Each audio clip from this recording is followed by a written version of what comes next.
Black hole जो खाधो अॼु खां तक़रीबन 90 करोड़ साल अॻु हिकु ॾूरां वारी कहकशां में हिकु न्यूट्रॉन तारो कंहिं ब्लैक होल जे वेझो घुमंदे घुमंदे उनजे एतिरो वेझो हलियो वियो जो ब्लैक होल उनखे पकड़े करे टुकड़ा टुकड़ा करे छॾियो। उन अमल में उन भाॻे तवानाई निकाल थी जो स्पेस टाइम फैब्रिक में शदीद लहरूं पैदा थियण लॻियूं।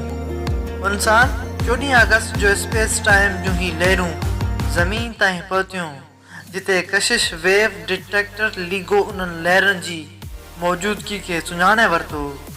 उन डिटेक्ट्स खे S190814BV जो नालो ॾिनो वियो आहे।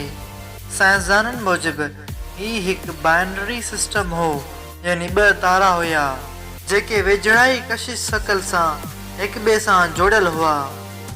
उन्हनि मां तारो सुपरनोवा बणिजी करे फाटो त पंहिंजे पोयां हिकु न्यूट्रॉन तारो छॾे वियो। ही ब्लैक होल ऐं न्यूट्रॉन तारो मुसलसल हिक ॿिए जी कशिश कारणु हिक ॿिए जे वेझो घुमंदा रहिया ऐं उनजी विथी आस्ते आस्ते घटि थींदी वई ऐं पोइ हिकु ॾींहुं उहा विथी एतिरी घटि थी जो न्यूट्रॉन तारो टुकड़ा टुकड़ा थी करे ब्लैक होल जे इवेंट होराइज़न में किरण लॻो। उन अमल जे दौरान जेका तवानाई निकाल थी उहा उन भाङे वधीक हुई जो उन तवानाई स्पेस टाइम फैब्रिक में उहा हलचल पैदा थियण लॻी जेका उन डिटेक्टर डिटेक्ट कई।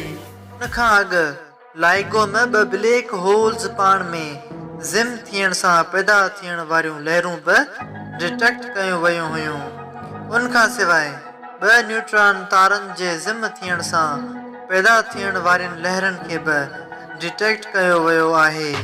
14 अगस्त जे इवेंट खां अॻु कुझु अहिड़ा इवेंट बि डिटेक्ट कया विया आहिनि जिन बाबति साइंसदाननि जो ख़्यालु आहे त उहे ब्लैक होल ऐं न्यूट्रॉन तारे जे ज़िम थियण सां पैदा थींदा हुया।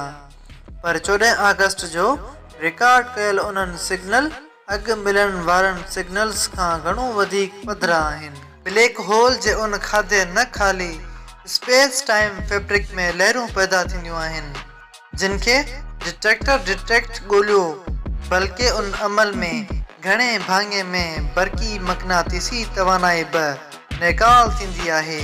वधीक साइंसी वीडियोज़ ॾिसण जे लाइ साइंस जी दुनिया यूट्यूब चैनल खे सब्सक्राइब ऐं नई वीडियो जी आगाही लाइ घंटी वारे ऑप्शन ते बि क्लिक करियो।